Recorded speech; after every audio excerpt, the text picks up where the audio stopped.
225장을 부르시겠습니다. 동일 찬송가로 217장입니다. 주님의 뜻을 이루소서 425장입니다.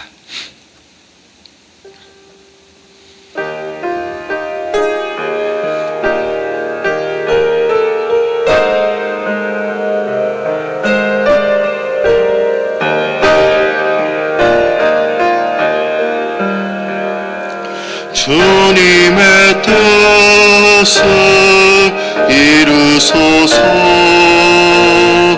고요한 중에 기다리니 진흙과 같은 날 빚으사 주님의 영상 만드소서. 주님의 뜻을 이루소서. 주님 발 앞에 엎드리니 나의 맘속을 살피시사 눈보다 이게 하옵소서. 주님의 뜻을 이루소서. 병들어 몸이 피곤할 때 권능의 손을 내게 펴사 항복케 하여 주옵소서. 주님의 뜻을 이루소서. 온전히 나를 주장하사 주님과 함께 번개하며 만민이 알게 하옵소서.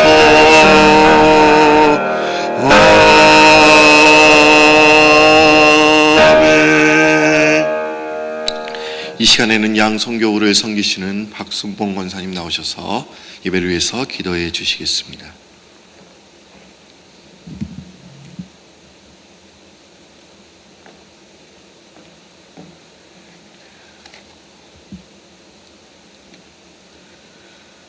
할렐루야. 살아서 역사하시는 참 좋으신 하나님, 오늘 이 새벽에도 저희들을 부르시어 주님 앞에 찬송과 기도로 예배케 하시니 참으로 감사를 드립니다. 올바로 산다고 하면서도 제멋대로 살아가는 저희의 일상을 주님 앞에 내려놓고 회개하기를 원하오니 저희의 기도를 받아주시옵소서. 참으로 세대가 몹시도 흉흉한 이때에 저희들은 더욱 기도에 힘쓰며 영 분별을 해야 할 줄로 믿습니다. 그러기 위하여서 성령 충만함을 받아야겠사오니 주님, 저희가 기도할 때에 성령 충만함을 허락하여 주시옵소서. 마가의 다락방에 임한 성령의 불이 이 시간에 동일하게 임하게 될 줄로 믿습니다. 그리하여 이 세대를 본받지 아니하고 오직 하나님의 선하시고 기뻐하시고 온전하신 뜻이 무엇인지 분별하며 살아가는 저희의 삶이 되게 하옵소서. 교회 위에 함께 하시는 주님, 참으로 우리 교회가 414 사역으로 세상 어린이들에게 하나님의 나라를 전파하게 하심을 참으로 감사를 드리옵나이다. 이를 위하여 불철주야 사명 감당하시는 김담수 목사님 영육간의 강건하심으로 붙잡아 주시옵시며 피곤하고 고단치 아니하도록 우리 주님께서 새 힘을 허락하여 주시옵소서. 교회가 하나 되어 하나님 나라를 확정시켜 나가는 데 힘이 되도록 저희들은 기도에 힘쓰게 하여 주시옵소서. 또한 때를 얻든지 못 얻든지 부지런히 씨를 뿌리는 저희들이 될 수 있도록 도와주시옵소서. 한 생명이 만천하보다도 귀하다 하신 말씀을 붙잡고 한 생명이라도 더 주님 앞으로 인도할 수 있는 저희들 되게 하여 주시옵소서. 또한 모이기를 피하는 어떤 사람들의 습관과 같지 아니하고 오직 그날이 다가올수록 더욱 모이는 데 힘쓰라 하신 아버지 주님의 말씀을 저희들 붙잡는 프라미스의 모든 성도들이 될 수 있도록 인도하여 주실 줄로 믿습니다. 오늘도 단위에 세우신 우리 고성진 목사님 말씀의 기름 부으심이 넘치게 하여 주시옵시고 그 말씀으로 힘입은 저희들 세상과 이기는 담대함을 허락하옵소서. 세상에 나아가서 본이 되고 덕이 되게 하여 주실 줄로 믿습니다.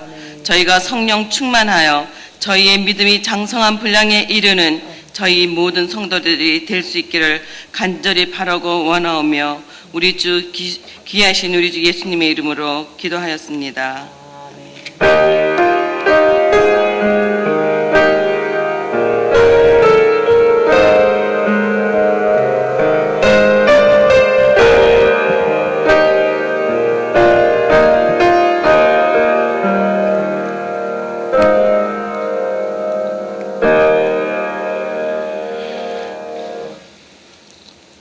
이 새벽에 하나님께서 오늘 우리에게 주신 말씀은 사도행전 7장 54절에서 60절 말씀이 되겠습니다. 사도행전 7장 54절에서 60절 말씀입니다.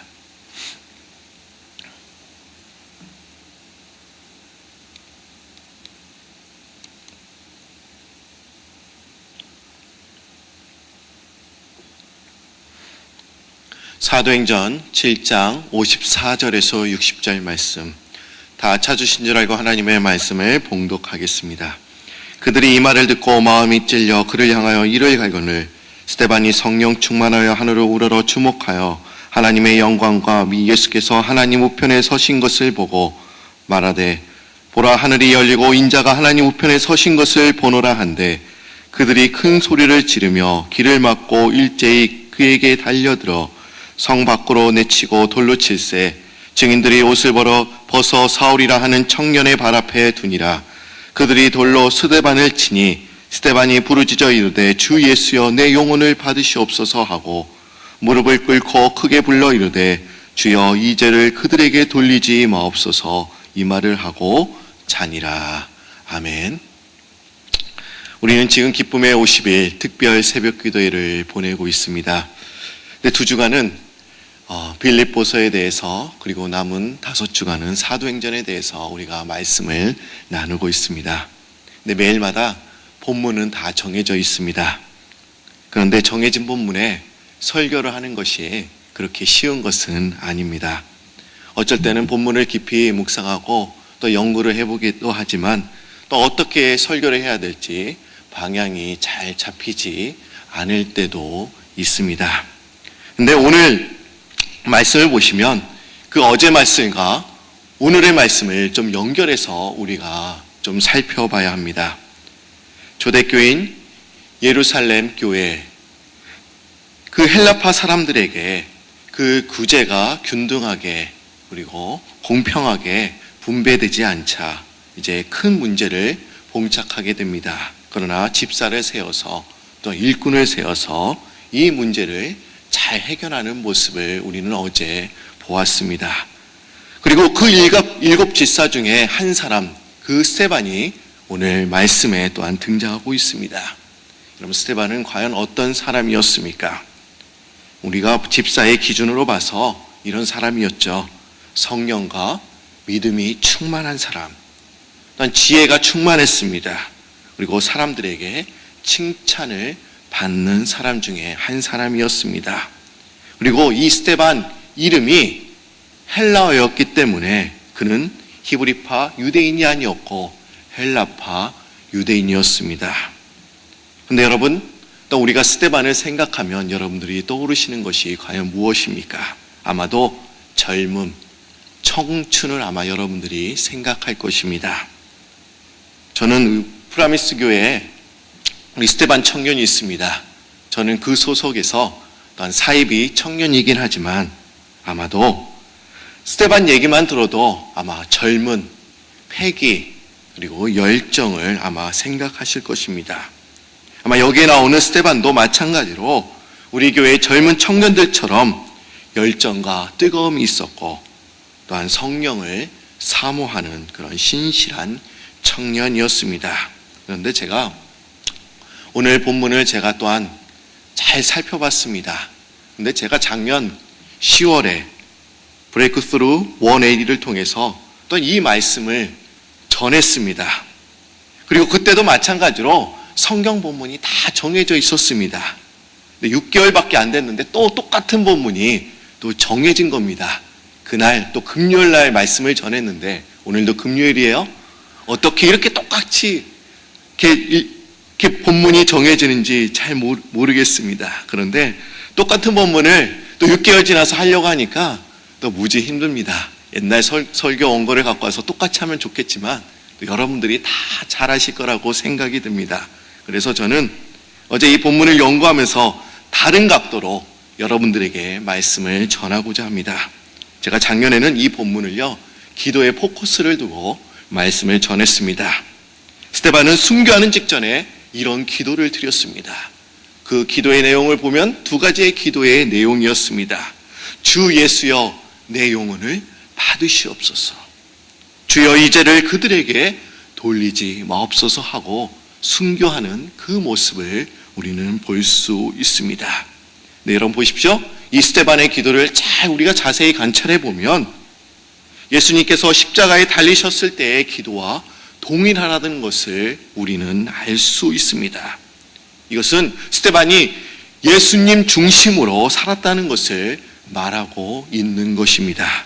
그는 예수님을 닮으려고 애쓴 사람이었습니다. 그렇게 죽음의 순간에도 예수님처럼 살았을 뿐만 아니라 예수님을 보여준 그런 사람이었습니다.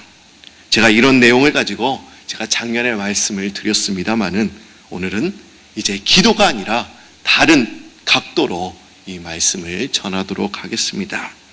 스데반은 기독교 최초의 순교자였습니다. 생각해 본다면 참으로 아까운 한 사람의 죽음이었습니다. 그가 좀 더 살았다고 한다면 아마 더 큰 일을 많이 했을 것입니다.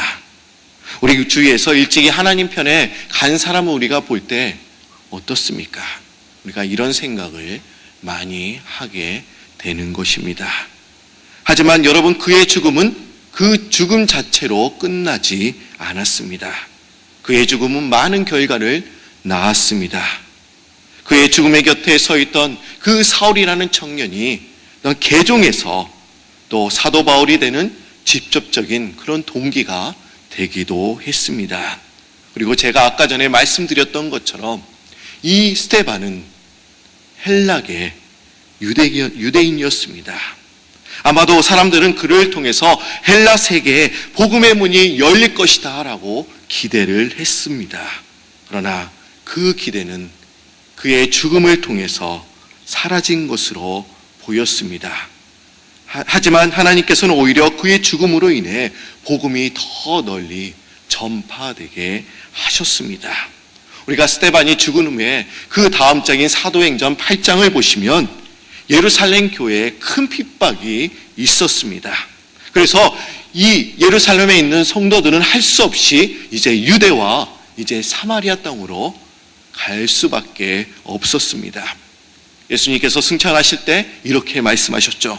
너희는 예루살렘과 온 유대와 사마리아와 땅끝까지 이르러 내 증인이 되리라.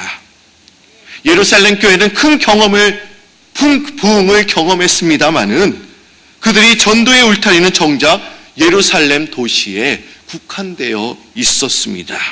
그래서 하나님께서는 핍박이라는 그런 도구를 사용하셔서 예루살렘 성도들이 유대와 사마리아 땅으로 나가게 하신 것입니다. 근데 오늘 말씀 보시면 스데반은 집사 안수를 받고 이제 산헤드립 공의회에서 첫 설교를 하게 되었습니다. 그리고 그의 긴 설교를 들은 산헤드립 공의회는 그를 돌로 쳐서 죽였습니다. 스데반을 죽인 가해자는 로마인들이 아니었습니다. 스데반을 죽인 사람들이 깡패나 그리고 질이 안 좋은 그런 사람들이 아니었습니다. 스스로 하나님을 잘 믿는다고 자처했던 사람들에 의해서 죽임을 당한 것입니다. 그런데 여러분, 스데반의 설교가 어떠했길래 그는 순교하게 된 것입니까? 사건의 정황으로만 본다면 아마도 그의 설교는 훌륭하지 못했다라고 우리는 생각할 수도 있습니다. 분명 스데반의 설교가 능력 있고 성령 충만하고 공의의 마음을 돌이키게 한 그런 설교였다고 한다면 아마도 그를 털끝 하나도 건드리지 못했을 것입니다. 저도 설교에 참 관심이 많습니다. 아마도 저뿐만 아니라 목회자들은 다 설교에 많은 시간과 투자를 합니다. 근데 저도 좋아하는 설교자가 있습니다. 또한 멘토로 삼는 그런 설교자가 있습니다. 제가 첫째로 누구를 좋아하냐? 담임 목사님 설교를 좋아합니다. 여러분들도 좋아하시죠? 여러분들 좋아하시니까 아마 이 교회 아마 다니실 겁니다. 근데 제가 담임 목사님 설교를 들을 때마다 그 말씀이 좀 파워가 있다라는 그런 생각을 해보게 됩니다. 그리고 설교를 들을 때마다 목사님의 영성이 느껴집니다. 그리고 또 제가 좋아하는 목사님이 있습니다. 그 목사님은 옥하는 목사님입니다. 아마 여러분들도 잘 아실 겁니다. 근데 제가 옥하는 목사님의 설교를 들을 때마다 설교가 재미가 있거나 신선한 것은 아니지만 그 선포되는 말씀의 진실성을 느낄 수가 있었습니다. 그 말씀의 순수함을 항상 느꼈고, 이 말씀은 아마 이 목사님도 이 말씀대로 실천하며 사는구나라는 것을 제가 항상 느끼곤 했습니다. 그리고 제가 또한 한 분을 좋아하는데, 이분을 좋아하는 이유는 언어 구사력이 참 좋습니다. 그리고 딜리버리가 너무나 좋기 때문에 좋아하는 목사님인데, 아마 여러분들도 잘 아실 거예요. 저희 교회도 몇 년 전에 오셔서 설교를 해 주셨습니다. 아마 곽선희 목사님, 여러분 잘 아시죠? 근데 제가 신대원을 다닐 때 이 곽선희 목사님이 심화하시는 그 소망교회에 제가 자주 가곤 했습니다. 그런데 곽선희 목사님께서 어떤 설교가 좋은 설교인가라는 주제에 대해서 말씀을 전하신 적이 있습니다. 네, 어떤 설교가 과연 좋은 설교일까요? 그것은 듣는 사람이 졸지 않게 하는 설교가 좋은 설교라는 겁니다. 여러분, 비몽사몽간에 우리가 은혜를 받는 것이 아니라는 겁니다. 내가 지금 눈을 감고 있어요. 근데 그 순간에 은혜를 절대로 받는 것이 아니라는 겁니다. 듣는 사람이 하품만 하거나 몸을 뒤튼다고 한다면 그 설교는 잘못된 설교라는 겁니다. 여러분, 여기 보시면 안 보일 것 같지만 다 보입니다. 여러분들 몸 뒤틀고 또 눈을 감고, 여러분 조는 분 한 분도 없기를 바랍니다. 그리고 모든 사람이 잘 알아들을 수 있는 설교가 좋은 설교라는 겁니다. 설교는 연설이나 학술 발표가 아니기 때문에 자신의 언어가 아닌 듣는 사람의 언어로 그들이 알아들을 수 있게 설교를 해야 한다는 것입니다. 설교를 못 알아듣는다면 문제는 설교자에게 있다는 생각을 가져야 한다는 것입니다. 또한 설교를 듣고 교인들이 다음 주에도 또 들을 수 있는 설교, 그런 설교가 좋은 설교라는 겁니다. 한 번 듣고는 다시 듣지 않는다고 한다면 그 설교는 나쁜 설교라는 거예요. 그리고 마지막으로 설교를 들은 사람이 다음 예배에는 한 사람을 더 데리고 온다고 한다면 그 설교가 가장 좋은 설교라는 겁니다. 은혜를 받았어요? 내가 보니까 너무나 좋은 거예요. 그래서 내 가족, 내 남편, 내 아내를 그리고 내 자녀들을 데리고 나온다고 한다면 그 설교가 가장 좋은 설교라는 겁니다. 또한 종교개혁을 일으켰던 그 마틴 루터는 설교는 짧게 하라고 또한 권고하고 있습니다. 설교를 길게 하는 것은 바람직하지 못하다는 겁니다. 근데 제가 어제는 한번 시간을 계산해 봤어요. 얼마나 설교를 길게 했는지 모릅니다. 그리고 제가 아멘을 유도하는 그런 좋지 못한 설교를 했습니다마는, 또 어떤 선배님이 또한 이렇게 말씀을 하셨어요. 설교를 못하면 짧게라도 해라. 근데 제가 오늘 이 시간에는 짧은 설교로 이제 말씀을 전하도록 하겠습니다. 근데 오늘 사도행전 7장을 다 읽지는 않았지만 이 7장 전체는 스데반의 긴 설교문이 들어 있습니다. 그리고 설교를 들은 후에 대제사장들과 사내들이 공의회들은 돌로 쳐서 이제 스데반을 죽였습니다. 여러분, 그들은 말씀을 듣지 않는 사람이 아니었습니다. 복음을 이미 들었던 사람이었습니다. 그런데 더 기가 막힌 말씀이 있습니다. 오늘 본문 말씀 54절의 말씀을 보시면 이렇게 기록되어 있죠. 그들이 이 말을 듣고 마음에 찔려 그를 향하여 이를 갈거늘 라고 기록되어 있습니다.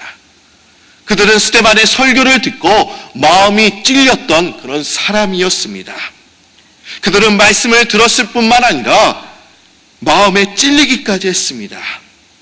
여기서 마음에 찔렸다고 한다는 의미는 과연 무엇을 의미하는 것입니까? 마음에 찔렸다? 이것은 화살에 꽂혔다라는 그런 의미인 것입니다. 종곡을 딱 찔렀다는 그런 말씀입니다. 바로 이 말씀이 자신들을 향한 말씀이라고 생각했습니다. 남의 이야기가 아니라 자신을 향한 말씀이라는 것을 알았습니다. 분명 이건 나를 향한 말씀이야 하면서 받아들였다는 겁니다. 분명히 말씀은 선포되었습니다. 그리고 그 말씀이 그 마음에 꽂혔습니다. 그런데 도대체 뭐가 문제인 겁니까? 아니, 하나님의 백성들이 하나님의 법을 지킨다고 하는 사람들이 하나님의 말씀을 듣고 하나님의 자신들을 향한 선포된 것이라고 한다면, 그리고 그것을 알았으면 변화되어야 하는 것이 아닙니까? 그런데 변화는커녕, 그리고 회개는커녕 오히려 돌을 들어서 스데반을 쳐 죽였다는 겁니다. 왜 이런 일이 일어난 것입니까? 도대체 이유가 무엇입니까? 그들은 말씀 앞에서 자신의 마음을 바꾸지 않았다는 겁니다. 여러분, 스데반의 설교는 유대인들의 자존심을 건드리고 그들의 신앙과 삶의 근거를 송두리째 흔들어 놓은 설교였습니다. 그의 설교는 그들의 잘못된 믿음을 모든 사람에게 다 폭로했습니다. 그 설교를 한번 보시면 51절부터 53절의 말씀을 한번 보도록 하겠습니다. 사도행전 7장 51절부터 53절의 말씀입니다. 우리 다 같이 한 목소리로 읽겠습니다. 몫이 곱고 마음과 귀에 할례를 받지 못한 사람들아, 너희도 너희 조상과 같이 항상 성령을 거스르는도다. 너희 조상들이 선지자들 중에 누구를 박해하지 아니하였느냐? 의인이 오시리라 예고한 자들을 그들이 죽였고 이제 너희는 그 의인을 잡아준 자요 살인한 자가 되나니 너희는 천사가 전한 율법을 받고도 지키지 아니하였도다 하니라. 보십시오. 너희들이 의인을 잡아준 자요 너희들이 살인자다 라고 폭로하고 있습니다. 하나님께서 그들을 선택하셔서 율법과 성전을 또한 주셨지만 그것으로 하나님께 영광을 돌린 것이 아니라 오히려 잘못된 우월의식과 또 득권의식을 가지고 자기 유익만을 구하고 자기 자신만을 나타내는 데 사용하는데 했다는 것을 이 스데반은 지적하고 있는 것입니다. 그런데 여러분, 사도행전 2장에서도 이와 똑같은 설교가 등장하고 있습니다. 제가 지난주에 또한 말씀을 드렸습니다. 베드로가 성령 충만하여 이제 설교할 때도 그 설교를 들은 사람들에게도 똑같은 일이 벌어졌습니다. 그들은 마음이 찔렸습니다. 예수 그리스도의 십자가 사건을 또한 설명할 때, 아니 베드로는 담대하게 말씀을 또한 전하지 않았습니까? 네, 사도행전 2장 36절 말씀을 보시면 한번 이 말씀을 찾아보도록 하겠습니다. 사도행전 2장 36절에서 37절 말씀, 여러분들이 한번 읽어주시겠습니까? 시작.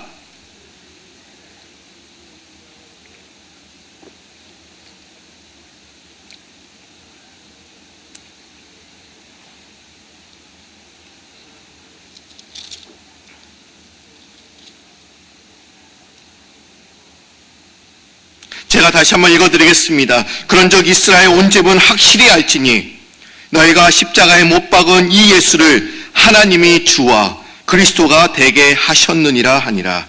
그들이 이 말을 듣고 마음에 찔려 베드로와 다른 사도들에게 물어 이르되 형제들아 우리가 어찌할꼬 하거늘. 너희가 십자가에 못 박은 이 예수, 그러나 하나님이 주와 그리스도가 되게 하셨다. 너희가 십자가에 못 박은 그 예수가 너희들이 죽였다고 하는 것입니다. 다른 사람이 아니라 너희가 그 예수 그리스도를 너희가 죽였다. 너희가 살인자라고 하는 것입니다. 그런데 그들은 어떻게 반응을 하고 있습니까? 그들은 그 베드로의 설교를 듣고 마음에 찔려 이렇게 얘기하고 있죠. 우리가 어찌할꼬. 그리고 회개하여 예수를 믿고 넌 구원을 받았습니다. 그 하루 동안에 3,000명의 사람들이 회개하고 예수를 믿은 것입니다. 그런데 여기에서는, 오늘 본문에서는 스데반의 설교를 들은 사람들은 그렇게 반응하지 않았습니다. 그들은 스데반의 설교를 듣고 분노로 마음이 떨렸습니다. 그들은 이를 갈았습니다. 그리고 결국 스데반을 돌로 쳐 죽였습니다. 베드로처럼 스데반도 똑같이 성령이 충만한 사람이었습니다. 똑같이 예수님의 십자가를 전했습니다. 그리고 유대인들이 하나님의 아들 예수 그리스도를 죽인 그 죄를 또한 똑같이 지적하고 있습니다. 하지만 베드로의 설교를 들은 사람은 회개를 했고, 또한 설교를 들은 사람들은 이를 갈고 이 스데반을 돌로 쳐 죽였습니다. 왜 이런 상반된 반응이 일어난 것입니까? 무엇이 문제입니까? 그것은 마음의 문제입니다. 같은 말씀이 선포되어도 듣는 사람의 마음밭의 그런 상태가 따라서 반응이 달라진다라는 것입니다. 이들은 하나님 앞에서, 그 말씀 앞에서 자신을 열려고 하지 않았다는 겁니다. 그들은 자신들의 마음을 바꾸려고 하지 않았다는 것입니다. 여러분, 우리들도 그렇게 될 수가 있습니다. 우리가 하나님 앞에서 우리의 말씀을 바꾸지 않는다고 한다면, 나의 마음을 바꾸지 않는다고 한다면, 나는 하나님의 말씀을 대적하는 사람도 될 수 있다라는 것입니다. 오늘 본문 말씀 사도행전 7장 57절의 말씀을 보시면 또한 이렇게 얘기하고 있죠. 그들이 큰 소리를 지르며 길을 막고 일제히 그에게 달려들었다는 그런 말씀이 있습니다. 하나님의 말씀 앞에서 자신을 바꾸려고 하지 않는 사람은 결국에는 길을 막아 버린다는 것입니다. 그것은 아주 안 듣겠다는 거예요. 내가 이 자리에는 있기는 하지만 그 말씀에는 귀를 기울이지 않겠다는 거예요. 길을 막겠다는 겁니다. 그리고 더 나아가서는 그들은 핍박자가 되고 마는 것입니다. 우리가 헬라어 원문을 살펴보면 이 말씀이라는 단어가 이렇게 쓰였습니다. 로고스로 쓰일 때도 있었고 레마라고 쓰일 때도 있었습니다. 이 로고스라고 하는 단어는 말씀이라고 하는 의미도 있지만 예수 그리스도 또 혹은 도라고 하는 의미도 많이 사용됩니다. 그런데 이 로고스는 기록된 문자로 받아들이는 것을 의미합니다. 성경에서는 이렇게 말씀하고 있고 저렇게 말씀하고 있구나 하면서 기록된 말씀으로 우리가 이해하는 것입니다. 그런데 이 로고스가 기록된 말씀으로 받아들인다고 한다면 이 레마는 다른 의미로 우리가 생각할 수 있습니다. 로고스와는 전혀 다른 의미를 담고 있는 것입니다. 레마는 그저 성경 안에 머물고 있는 언어로 말씀을 받아들인다는 그런 의미가 아닙니다. 레마라는 것은 이 말씀을 나의 삶의 현장에서 내게 다가오는 하나님의 음성으로 이해하는 것을 말하는 것입니다. 내 안에 계속돼서 하나님의 뜻을 되새김질하고 이것이 내게 주신 말씀이다 라고 하면서 받아들이는 것입니다.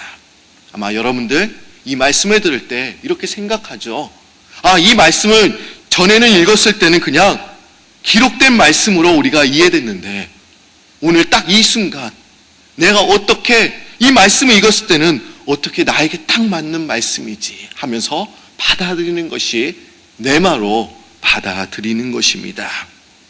우리가 이 말씀을 읽어가면서 이 말씀이 나를 향해서 하나님께서 들려주시는 말씀, 나를 향한 하나님의 기대와 소망이 담긴 그런 말씀으로 우리가 받아들여야 한다는 것입니다.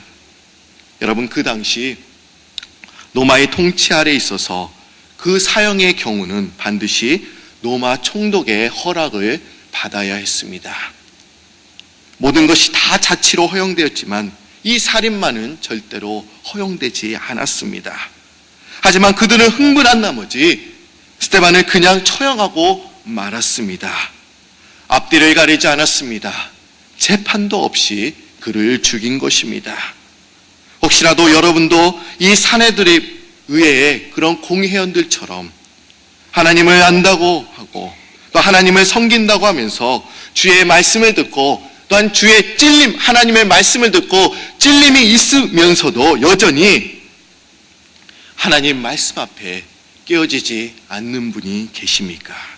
그럼 이 시간 하나님의 말씀 앞에서 다 깨어지시는 여러분들이 되시길 소망합니다.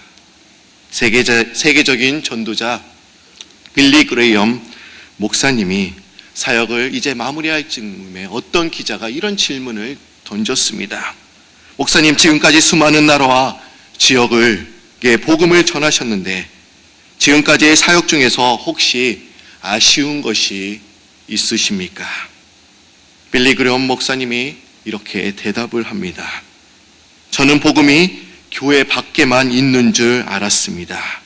그런데 지금 새삼스럽게 느끼는 것은 교회 안에 복음을 필요로 하는 사람이 더 많다라고 하는 사실입니다. 여러분, 세상에 복음이 필요합니다. 그러나 먼저 우리들의 이 복음이 먼저 받아들여야 될 줄로 믿습니다. 하나님 말씀 앞에 우리가 순복하고 하나님의 말씀을 듣고 하나님의 마음에 찔려 회개하는 역사가 이 자리에 있어야 되는 줄 믿습니다. 여러분, 미국 동부의 오웨크 그 영적 대각성 운동은 다 회개하는 운동으로 시작이 되었습니다. 그리고 한국의 1907년에 그런 평양 대부흥 운동도 회개하는 그 운동으로 시작이 되었습니다. 회개하는 역사가 임했을 때 교회가 교회되고 예배가 되었습니다. 여러분, 우리가 말씀 앞에서 여러분 마음에 찔렸다고 한다면 여러분들의 마음이 좋은 밭이 되어서 그 말씀 앞에 회개하고 무릎 꿇고 또 눈물을 흘리시는 여러분들이 되시길 바랍니다. 여러분들의 마음을 바꾸시는 여러분들이 되시길 소망합니다. 다 같이 기도드리겠습니다. 오늘 이 새벽 제단에도 성령께서 임하여 주시고 저희들에게 귀한 말씀을 우리에게 허락하시니 참 감사합니다. 스데반의 설교를 듣고 그들은 마음이 찔렸지만 마음이 변화되지 않고 회개하지 않았습니다. 그러나 주님, 우리가 이 말씀을 들을 때 회개하는 역사가 이 자리에 일어날 수 있도록 주여 도와주시고 이 말씀을 레마의 말씀으로 또 나의 말씀으로 다 받아들이는 저희들 되도록 도와주옵소서. 혹시 우리 마음에는 길가나 돌밭이나 가시떨기밭 같은 그런 마음이 아닙니까? 우리의 마음을 경작하여 주셔서 우리의 마음이 좋은 밭이 되어 우리의 삶 가운데 그런 말씀의 열매가 30배, 60배, 100배 많은 열매를 거둬들이는 저희들 되도록 도와주옵소서. 우리가 손을 들고 회개할 때 하나님 회개하는 영을 우리에게 부어주시사 우리가 진실되고 솔직하게 주님께 고백하는 시간 되도록 도와주옵소서. 주님 앞에 예물을 드린 손길들이 있사오니 그 예물을 기뻐 받아주시고 이 예물이 그리스도의 아름다운 향기가 되어 이 예물을 맞는 자마다 살아나는 역사가 있게 하여 주옵소서. 감사드리오며 예수님의 이름으로 기도드립니다. 아멘. 하늘에 계신 우리 아버지여, 이름이 거룩히 여김을 받으시오며 나라의 임하옵시며 뜻이 하늘에서 이룬 것 같이 땅에서도 이루어지리이다. 오늘날 우리에게 일용할 양식을 주옵시고 우리가 우리에게 죄진 자를 사하여 준 것 같이 우리 죄를 사하여 주옵시고 우리를 시험에 들게 하지 마옵시고 다만 악에서 구하옵소서. 내게 나라와 권세와 영광이 아버지께 영원히 있사옵나이다. 아멘. 오늘 들으신 말씀을 생각하며 이제 앞자리로 나오셔서 기도하는 시간을 갖도록 하겠습니다.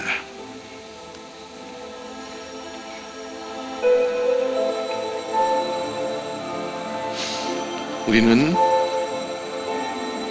말씀을 듣고 또 마음에 찔렸다고 한다면 우리가 마음을 바꿔야 됩니다.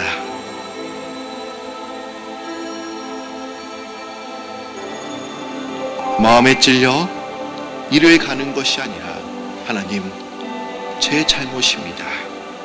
제가 죄인입니다. 주님 앞에 내가 설 수 없는 사람들입니다. 회개하는 그런 역사가 있을 때, 죄를 고백하는 역사가 있을 때 놀라운 일이 우리 삶 가운데 임하게 됩니다. 오늘 들으신 말씀을 생각하며 우리 다 같이 주여 세만 부르시면서 기도하시겠습니다. 주여, 주여, 주여. 하나님 참 감사합니다. 주님께서 저희들에게 온전히 사용하여 주시고 오늘 말씀을 듣고 우리가 좀 더 새로워지는 저희들 되게 하시니 참 감사합니다. 하나님 저희들에게 로고스 말씀을 우리에게 허락하시고 기록된 말씀을 우리에게 항상 말씀하셨는데 하나님 우리의 말씀 아버지 이 말씀을 너의 말씀으로 받아들이고 내 마의 말씀이 주여 역사하여 주옵소서. 베드로의 설교로 많은 사람들이 아버지 마음에 찔려 아버지 내가 어찌할까 하나님 내가 어떻게 하면 되겠습니까 라고 고백했던 거죠. 하나님 우리의 고백도 하나님 내가 이 말씀 앞에 순종하며 순복하며 나아가는 저희들 되도록 주여 도와주옵소서. 내가 마음이 들고 그 말씀을 들어도 찔림은 있지만 내 마음이 변화되지 않는다고 한다면 아버지 그 사람을 살인하고 싶습니다.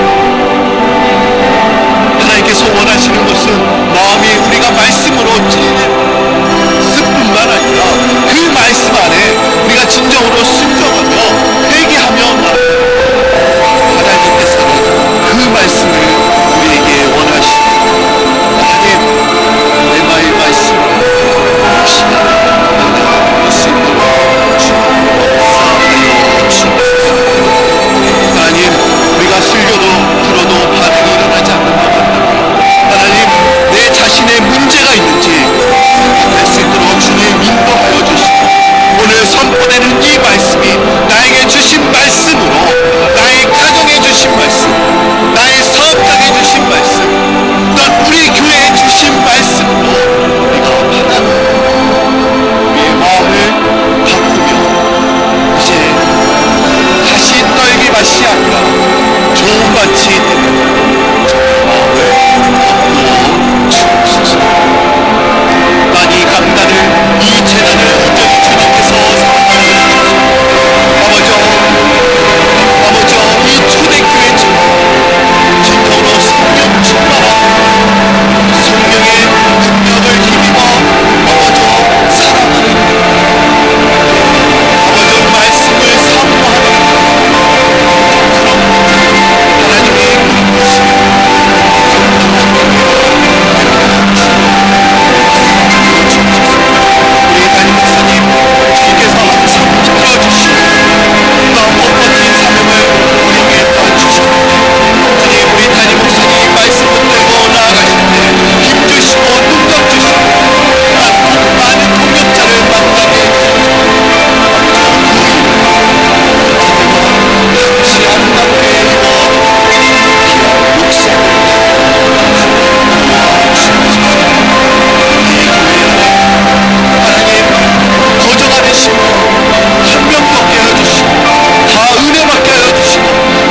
어찌하여